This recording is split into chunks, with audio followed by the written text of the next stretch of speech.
Hello again, it's Noob, and in front of us we have the Ridgeback set from Lock Tools. And I believe this is Lock Tools' biggest set that isn't dual gauge, and it comes with 25 pieces, not including the case itself. All the picks are in their classic high yield 301 stainless steel, which is in 23 thousandths of an inch, which is a really nice, very thin profile, which is suitable for pretty much all locks, but it can get you into some of those more tight keyways as well. It's hard to know where to start, apart from to say, do you like my fan arrangement here? Yeah, we are going to have to destroy it. Well, let's start with what you actually get inside, and I'm going to try very hard to get this right, although I'll probably get it wrong.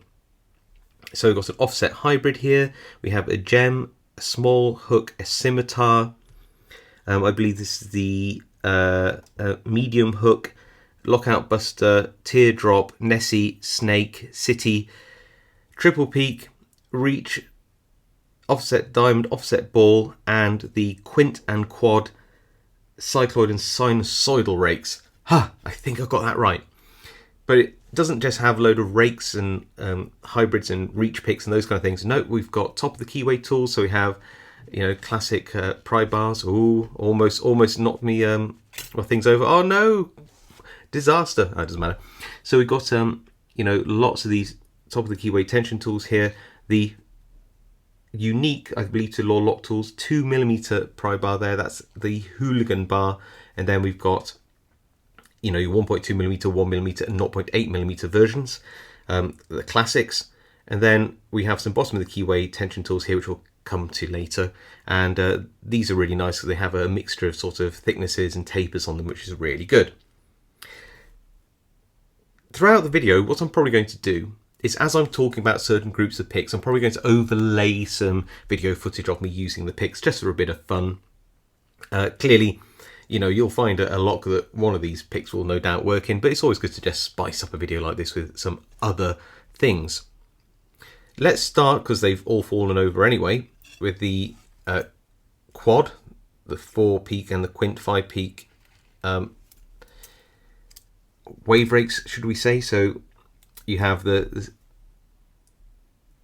cycloid, which are the more wobbly ones, like this and like that, and then you have the sinusoidal, which are the more classic sort of wave peaks here and here. And well, they have a small taper, slightly larger amplitude at the handle end than the tip, and overall I've been using these, or a version of these, for a while. I have to say they're very, very useful in, of course, the right keyway.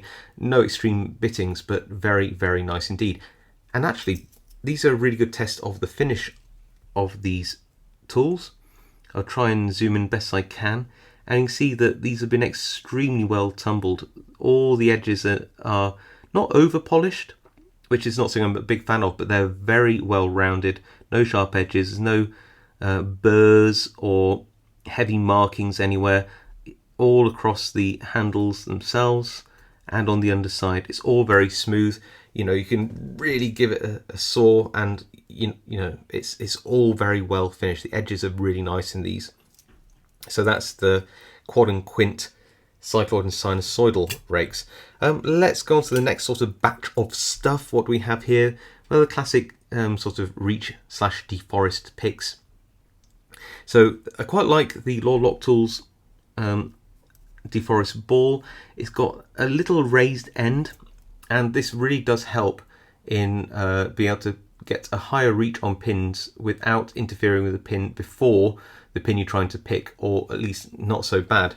Then you've got a classic Deforest half diamond, which people are really a big fan of.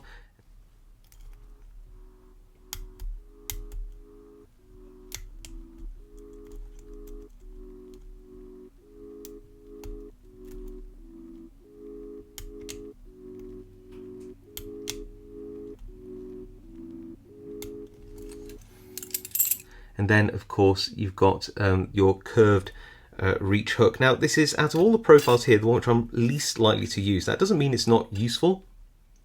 It's just not one of my favorites. I think that in general, there's always going to be a deep hook or an offset hook, which I will find more comfortable to use to my personal preference. But again, your mileage may vary.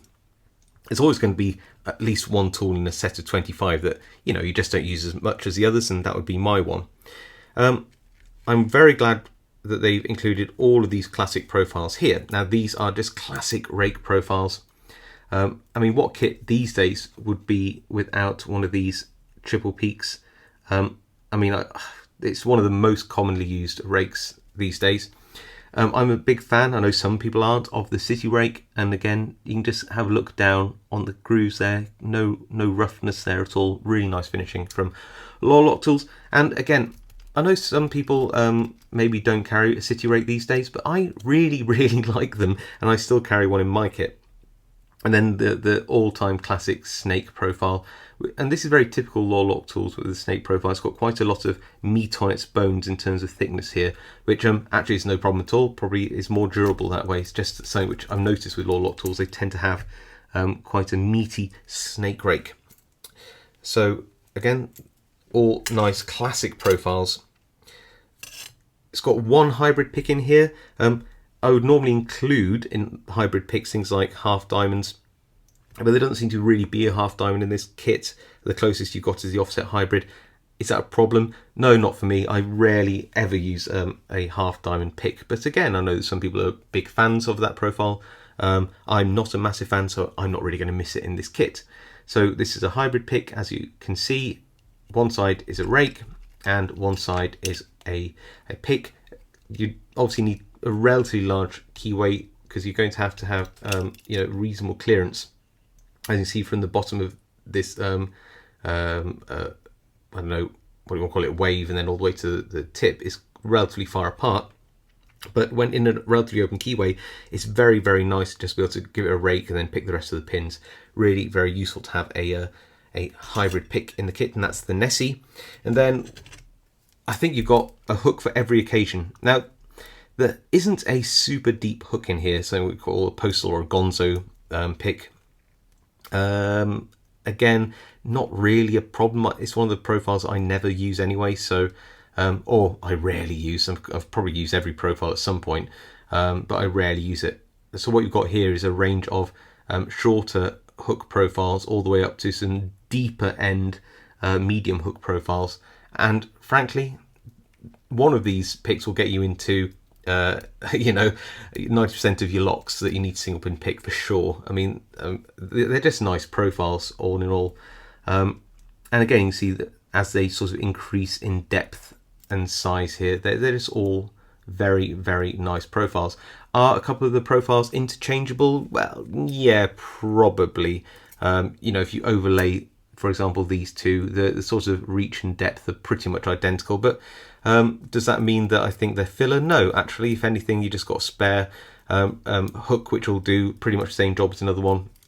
And like I said, you've got a really nice range of smaller hooks for smaller keyways and deep hooks for keyways where you just need that little extra reach. So yeah, all in all, a really nice selection. Now let's not forget about our tension tools. Here we are. As I said, we've got these pry bars, and they've got nice long noses on the long end, and over this end again nice long noses, so you can stick them in the keyway, get some really nice grippy tension. And you can see the different thicknesses there, can't you? The 1.2, the 1 and the 0.8 mils here, and of course the daddy of them all, this hooligan bar in 2mm. Well, actually it's not last. We'll have a look at the actual case after this, won't we? Penultimately, there you go, we've got these bottom of the Keyway tools, and what's nice is they've got extra long handles. If you wanted to risk putting a bend in these, and these, I think these are high yield as well, so you've got to be careful because they like to snap, then you probably could make these into a Z wrench at your very own risk. Certainly any guarantee on these tools would be blown if you tried, but so they're nice and long, so technically if you were able to put a bend in them, then you could. But yeah, we've got these nice profiles. So these two are tapered, which will allow you to sort of get a foothold in smaller to larger keyways as you insert it further into the keyway, and then a nice big broad tension tool here, and actually I like all of them a lot as it happens, but this one's been really good in master locks, so it's just big enough in the bottom of that keyway. It just works really well. That's my experience of it anyway. And then of course you have the, there we go, the case that comes with it. I won't close it and then rip it open to burst your ears if you're listening in headphones, but as you can see, it's really nicely made. It's got a sort of a waterproof, I think, backing here. It's made of a nylon. It's double stitched where you need it to be, and it's all beaded around the edges. There's no fraying on there. Genuinely a very solid kit. So I mean, just to summarize, they've got a really nice thickness to them. 0.23 is a really nice European style size. Nice thin shanks, high yield 301 stainless. A good kit. They don't have handles on, which is, you know, it's one of those things which I don't mind if I'm doing a short session of picking. You might want to put some shrink tubing on, or apply your own handles, something, or look at one of the other kits and Lord Lock tools like the CTR kit if you really must have like a sandwich handle on there. But for the most part, they're finished so well, and the handles are very long on these picks, so I find them quite comfortable anyway. Especially this sort of what do you call it, echolocations type symbol, where you hold it, it just grips nicely in your hands as well. It's a very well thought out profile, even if it doesn't have like a sandwiched handle or a dipped handle on there. There's plenty of other ways you can increase the thickness of this for your comfort if you wish. The plus side of having non-sandwich handles, of course, is they fit 25 pieces, fit very nicely into a slimline case like this, so they're not going to take up a huge amount of space. What's it all going to cost you, all of this? Well, it's £80 plus VAT, which is about £96 all in all, and not including this lovely case, that comes down to about £3.84-ish per tool, which is, you got to admit, for this type of finish and steel and profiles, a pretty good bargain, or at least I would say so. So there you go, that's the Law Lock Tools Ridgeback set. If I can get you a discount code, there'll be one in the description or the pinned comment. Let me know what you think. Have you owned the Ridgeback? Do you have one of the other Law Lock Tools kits? How durable are they? Have you got on well with them? What do you think to their profiles? Is there anything that you would add? Is there anything you would take away? What would be your most ideal kit? I know that Andy from Law Lock Tools is more than likely going to read some of the comments below, so any feedback is probably welcome. Anyway, hope you enjoyed that video, and I'll see you all next time.